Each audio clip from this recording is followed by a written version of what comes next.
What happened to our love? I wish I understood. It used to be so nice, it used to be so good. So when you're near me, darling, can't you hear me? SOS. The love you gave me, nothing else can save me. SOS. When you're gone, how can I even try to go on? I was thinking about that song today. I woke up with that song in my head. In my head, in my head. In my mind. In my mind, you are smart. Yes, yes.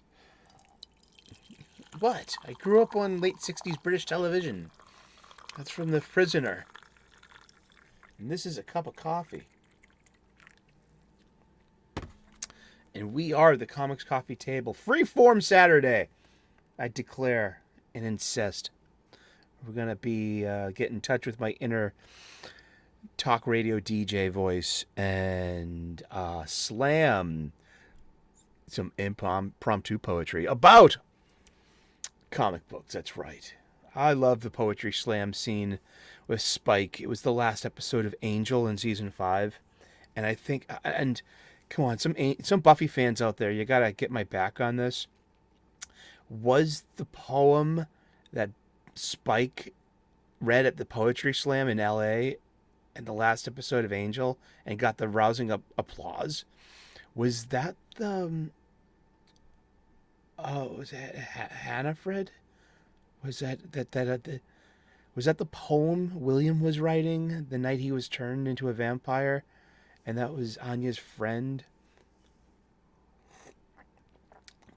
We do talk geeky stuff here. We talk a little bit more than comics sometimes. We're a comics coffee table. 3 p.m. U.S. Eastern daily. You just pull up a chair, you grab a cuppa, whatever it is you shove it under your mouth today there, pal. We usually say chief in Boston. And because it means like chief, you're the chief, man. You're the chef. You're the boss. We should say boss instead of chief because there's so much luggage involved with nicknames and stuff that used to be like considered okay, and there's just this modern insensitivity, oversensitivity. Maybe I'm insensitive, but on the coffee table, my friends and I would just hang out. We would shoot the shit. There would be an overfilling ashtray of cigarette butts. Please use coasters at the coffee table. I have to tell you, coasters, everyone. No bare or stocking feet on the coffee table. Thank you very much. Elbows permissible when not cutting and eating your foods. No elbows on the table when you're cutting your supper. Was that me? Was that your story too growing up? Is there a reason for that? Does anybody know? I don't know.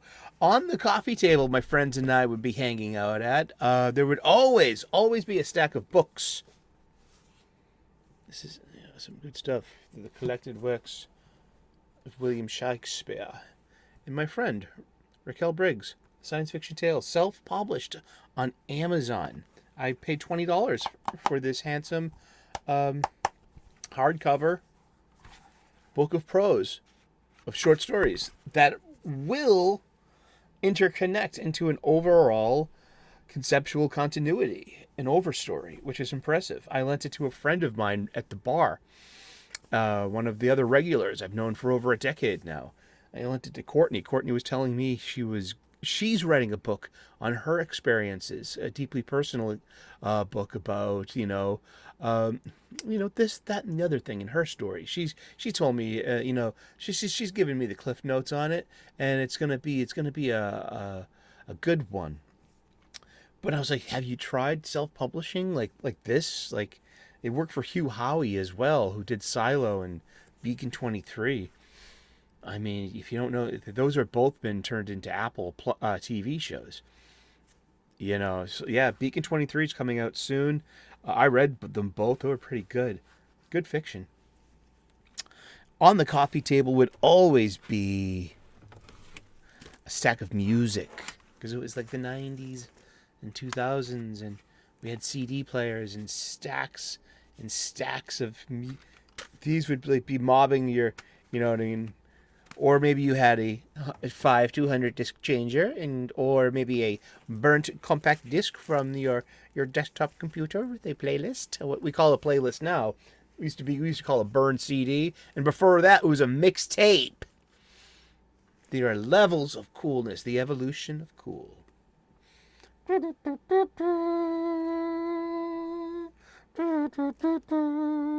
I love jazz. You didn't know that, right? Mm-hmm.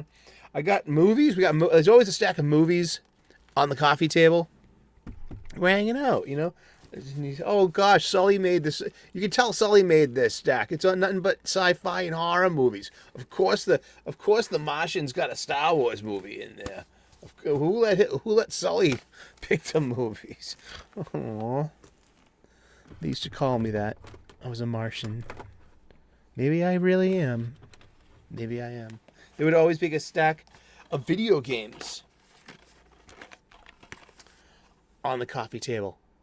Seriously. That's over 20 years of... Yeah, that's maybe 25 years of PlayStation history right there. Half a century. Wow. PlayStation 1. It's coming up on a half century. If not already there. Maybe 30 years at least. Holy, let's look that up real quick. What kind of... what's your video game platform? What has been? What was your first? What are you currently... and what's your favorites? A date introduced 1990, December 3rd, 1994. I'm so off. It's almost 30 years of PlayStation. Yeah. This is an original PlayStation 1 game. It's an import from Japan. This is called Ultimate Battle 22. It's an amazing Dragon Ball Fighter game. I needed a spring and a boot disc. Yeah. So it had like to run. You had to close it, but like something. Yeah. It was a spring to keep the lid slightly ajar, but it would still run the game. And you need to put a boot disc in first. Oh, yeah. There was a way. In ancient internet, 20th century eBay stuff, you know, you could still buy. That's where it started. Nothing but a big catalog. It's true. Awesome. Thank you so very much. We are the Comics Coffee Table. We talk about comic books. And I started off the show singing ABBA. One called SOS. And, okay. We got new comic books to review tomorrow. We got a stack of new funny books to review. Stacks of new funny books I still have to wrap and put away. I think I'm well enough to pick up a short box now. I am. Yes.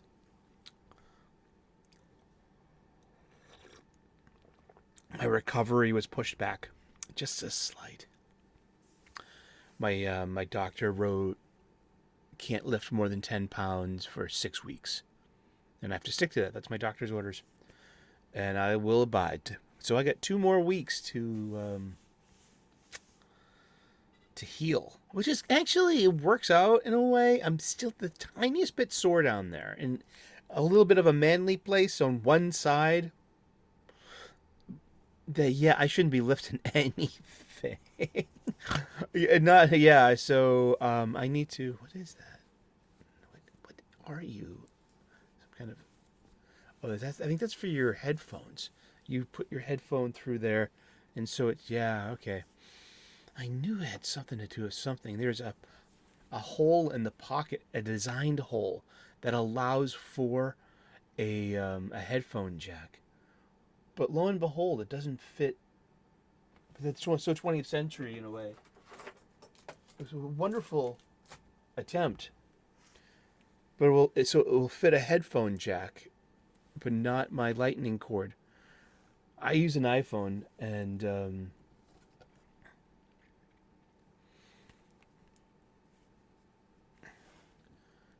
don't panic. I use an iPhone, and I stopped using AirPods. I would lose one, especially in the wintertime, taking off scarves and mufflers. I usually use a fleece muffler. It's nice. My mom gave me one for Christmas a few years back. It's really one of those stocking stuffers, and you're like, what the hell am I gonna do with this? Well, you're supposed to wear it, fool. And I did, and it's perfect for like to cover up your post coat. Put that on over and then you have then your hat, and then you can pull the muffler over the back of your hat, and then put your hood up. I live in Boston. We have snow here. We had the blizzard of 1978 here. Pre-recorded, but before a live studio audience from our Boston studios, which is down the street from the corner. We bring you the Comics Coffee Table. Freeform on a Saturday. Kind of like the radio stations. I don't know how I haven't listened to radio in years, and I haven't really watched network television in years. I can't stand commercials, which is funny because what's one of the biggest things I rave about in modern and in current comics are advertisements. But how you drivers do it, being stuck in traffic all the time, hearing the same commercials over and over again. And geez, I still cringe when I hear Cars for Kids. 1877 Cars for Kids. KAIS Cars for Kids. What? Now I'm not going to unhear that for like 3 weeks. It's a Boston thing. Might be a Boston thing. Local ads. But yeah, stuck in traffic, listening to the same. I can't even do modern music anymore. I've given up on AM and FM radio, really. I used to be the biggest news junkie, NPR. Yeah, National Public Radio, 90.9 WBUR, Boston Public Radio. But also your FM, my FM rock radio station would have this too. Like Monday through Friday, you would have regular programming, and you would have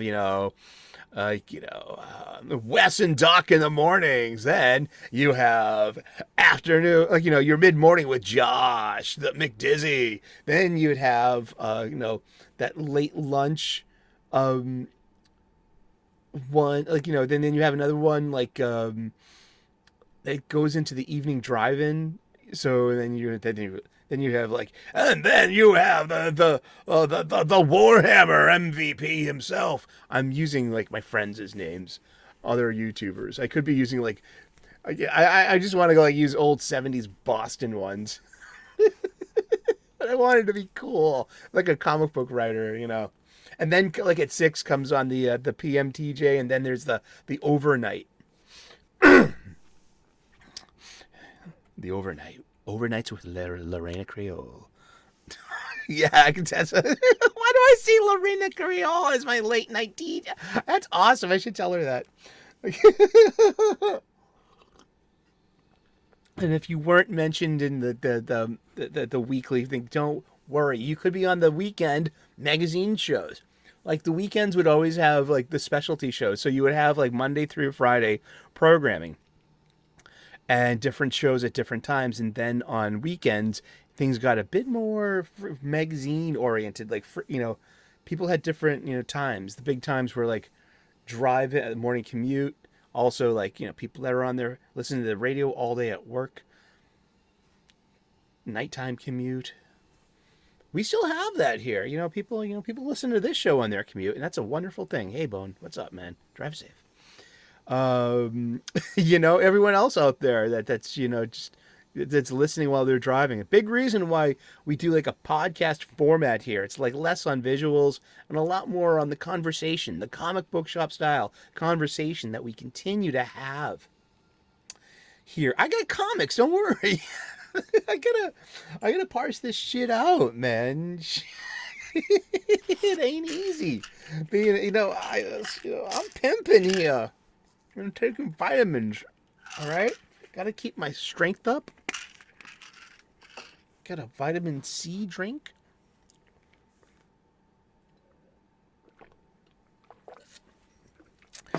Gotta stay energized on the top of my game.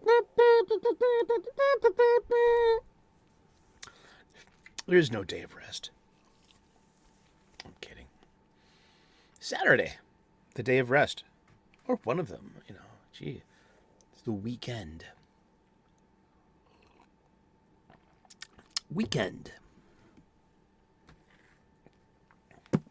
So let's talk about comic books. And what's a stack of comic books that would be on my comic book coffee table or even my normal coffee table? It just might end up there.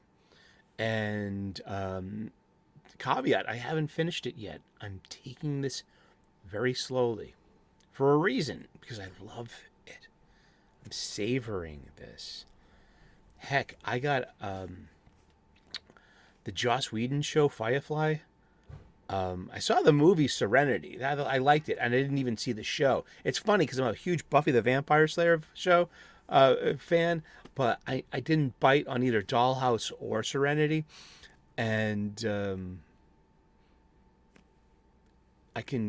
I went back and watched it, Firefly. I'm saving the last 2 or 3 episodes. I haven't seen them yet. I'm saving them for the perfect girl, so we can snuggle on the couch and will you watch Firefly with me?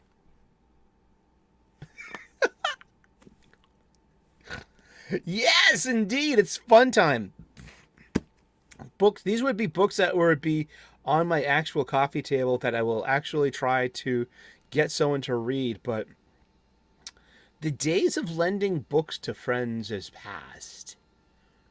Why? Well, maybe not. It depends. Seriously, we started off the show. Literally, I let a friend borrow this. They took their time. They read the book. They enjoyed the book. They know there's a sequel, and they're aboard. And so hopefully they'll get like their replacement copy, and the sequel when I do. I'll let them know. And such as with this book, I got 2 short stories left. I wasn't done with it, and I let Courtney borrow it because I was like, hey, she told me the story about the book they're writing, and I was like, here, have some inspiration. Raquel did it, you can too. And it was great because it was good. It was well received, and she liked it, and she gave it back. How many comics have you lent out that have never come home? Oh man. I'm thinking about them, geez, it's been so long now that I've let go of them. Oh boy, the one that sticks out the most is I let Kerwin borrow my 40 Years of Spider-Man DVD CD-ROMs, and never got that back. I just never did. Damn it. Poops. Those would be very handy right about now. But so in that spirit, I would lend this out. I'd like to lend this out, and I haven't finished this. And this is a manga, Crazy Food Truck. SOS. Save me. Save me from bad art, bad storytelling, lack of cheeky sexiness. This is fun. This is a manga. A manga, you baka!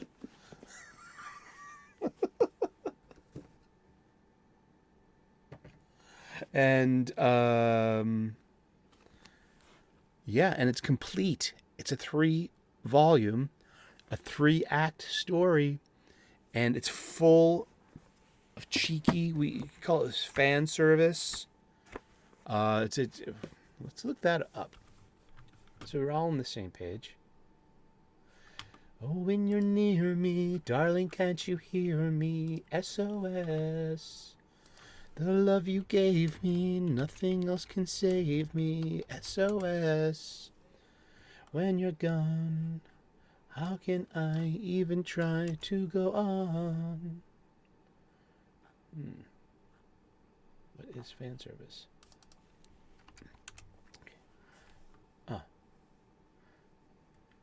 Okay. Fan service is material in a work or fiction or in a fictional series that is intentionally added to please the audience, often sexual in nature, such as nudity. The term originated in Japanese in the anime and manga fandoms, but has been used in other languages and media. It's about servicing the fan, giving the fans, quote, exactly what they want. And let's see, in 1952, I'm reading this, you guessed it, from the wiki. This is the wiki on fan service. Fan service is great. I mean, I love fan service. I'm a guy. I love anime. I love the female form. I mean, I still get goofy over a pretty gal. You know, it doesn't make me anti anything. It doesn't make me um, an objectifying patriarchy oppressor. No, it makes me a guy. And I don't know. I can respect all the newness and all the 21st century stuff. But I'm not going to agree to any demonization of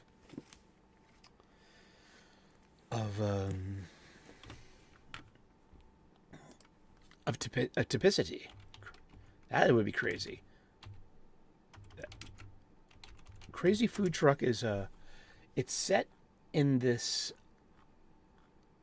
It's set in a world that's kind of like Mad Max, post-apocalyptic,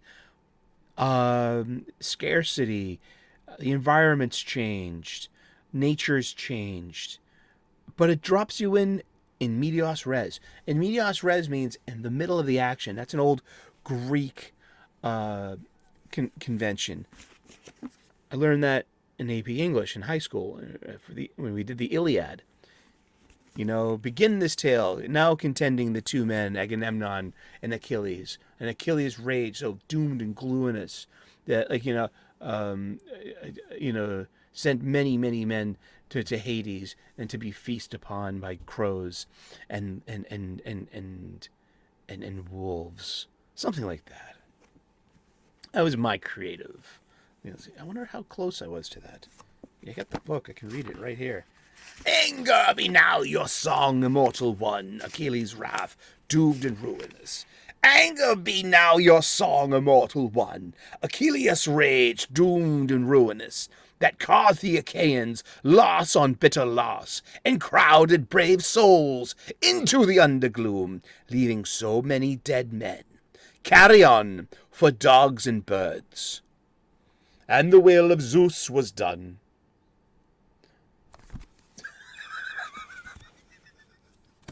This is from the Robert Fitzgerald translation. It's my favorite translation of the Iliad. I've read actually pretty much maybe 4 of them. Everyman, is that one? Everyman, Fiegel's, and like another one. Yeah, and this is my favorite. It really is. His Odyssey too. It makes it fun. True. But in medias res, begin this tale in the middle of this action. Boom. The audience knows what happened. Or if they don't, they can use their imagination to catch up pretty quickly. Our imaginations are one of the most important actors in these tales.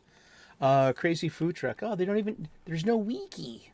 I can't tell you anyone's names. I forget because there's like, I'm not good with names sometimes, and it takes a little while, and so it starts with this guy in a food truck driving from town to town, land to land, in this post-apocalyptic place. And like his special today is a BLT sandwich. Like, I'm a chef, so a couple of people that are near to me and dear to me in my sphere, both. Let's just look at the opening page. See, hey, this is a manga. This is the Tankopan format. This costs $12.99 US, and published on Viz.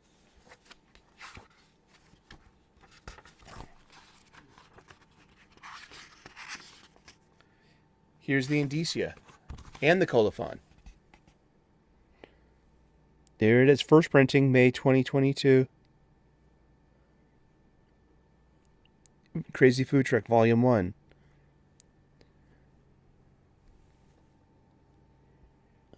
Parental advisory. It is. Crazy Food Truck is rated M for mature. It is, because there's boobies. Boobies on a very pretty young adult female in that classic, and in the middle of the road he finds a bag, and in the bag, kind of like in Firefly, there's a girl in the suitcase. There's a girl as a naked girl in the bag, who I'm not even. Like I said, I haven't. She has a voracious appetite. She's got like a spotty memory of like who she is, where she came from, and what she's doing. But the military is after her, and so she's joined up with this the young pretty girl is joined up with the older guy here who has got a questionable past, and he's apparently he's ex-military and a legend, and he's very good with a pistol and survival skills. So the two tear ass across the land, avoiding calamity and getting into hijinks and comedy and cheekiness and sexy fun and beer drinking and food eating, and because the food is one of the major stars of this. And it follows recipe or menu, and it has this charm that I just truly, genuinely love. So, Carrie from Nerdy Girl Creates and Yule Carter of Fantastic Comics both suggested Crazy Food Truck to me last year, and we were on the same panel together. And they were like, "Eric, this one's for you." And I'm like, "Okay." I took their recommendation, and I went and I bought this at my local comic book shop because it was a new release. It was a new release. I also got part 2 at my local comic book shop as well when it was a new release. And I missed 3 when it came out. But guess what? I bought it from another local comic book shop. I did not get it. I was so tempted to buy this from my online supply chain. But even buying something from your local comic book shop, it helps that small business, that mom and pop brick and mortar shop. It helps them move inventory. It helps them clear just one more thing off the shelf, one more sale for the day. You moved a unit, and I'm very proud to say, and yeah, look at this art, and this is kind of says everything about it. See, there's a cannon on top that pops out on the top of the food truck, but inside the back of there's enough room for a cannon and a kitchen in there. Well, they share a power source, I guess, But like I said, I just got this one. It's part 3. It's been out for a little while, and it completes the tale. This is a complete tale. It was really fun, and it's full of fan service. And so please heed the SOS. Go to your local comic book shop. Spend money there.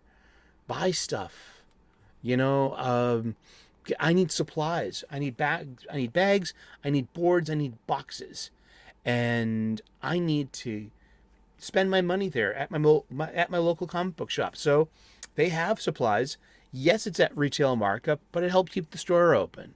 You know, and so I make the conscious choice not to use my online supply chain, and to get more and more, to make the conscious choice to get more and more supplies, titles, and items at the local comic book shop instead of the temptation of convenience. Yes, it's very convenient, but what are we exchanging? The future of the small local business? You know, we got to get out there. And the local comic book shop is a wonderful place. And so I'm glad to say that I bought all three of these manga tankobon at local comic book shops in my area and beyond.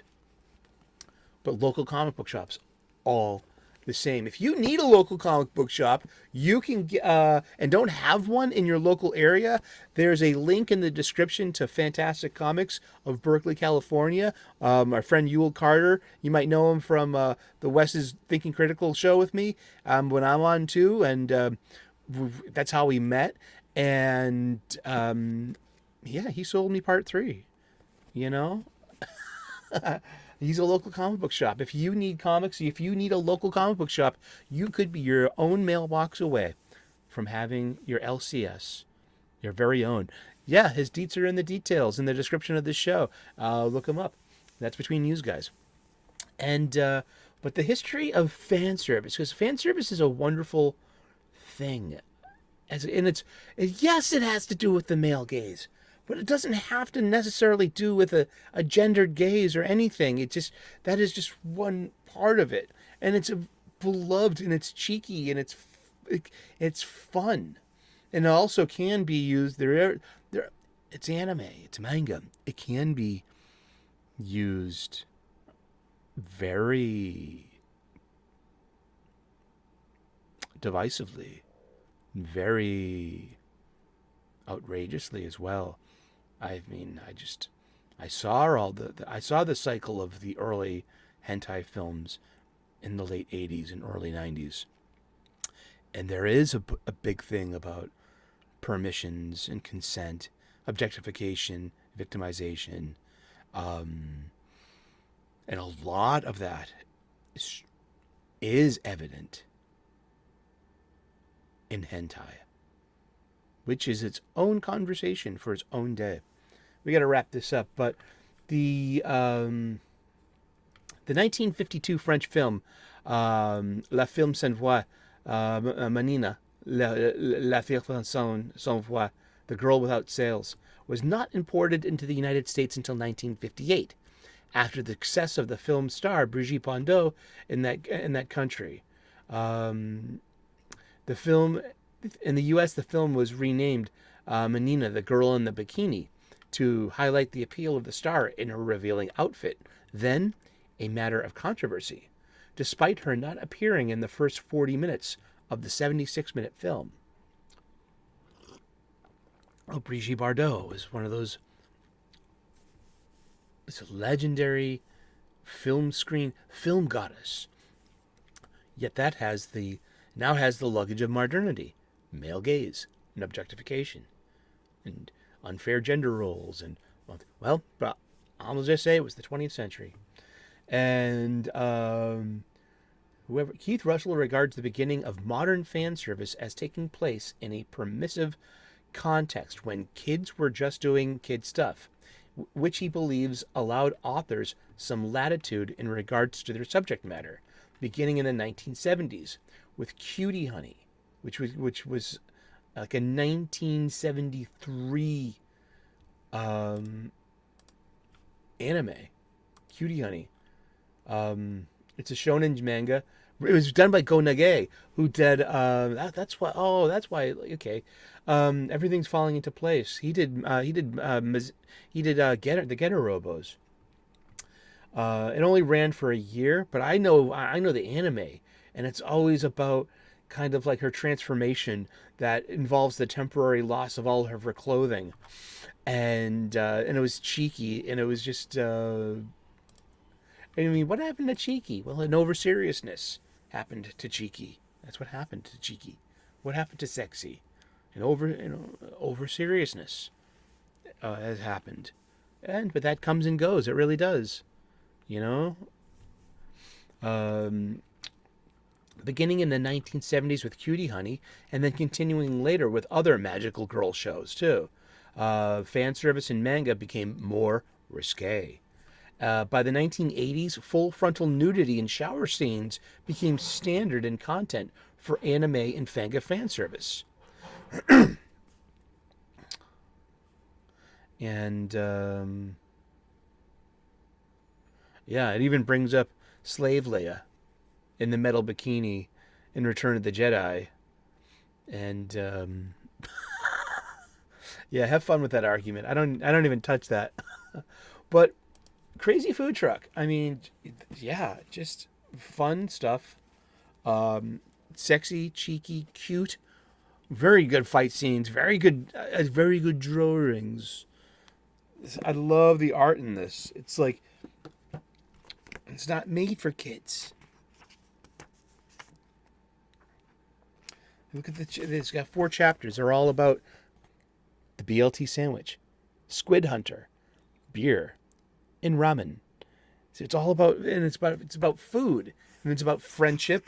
Because what's better with what's some of the best things for me about being a chef about food is sharing it with somebody.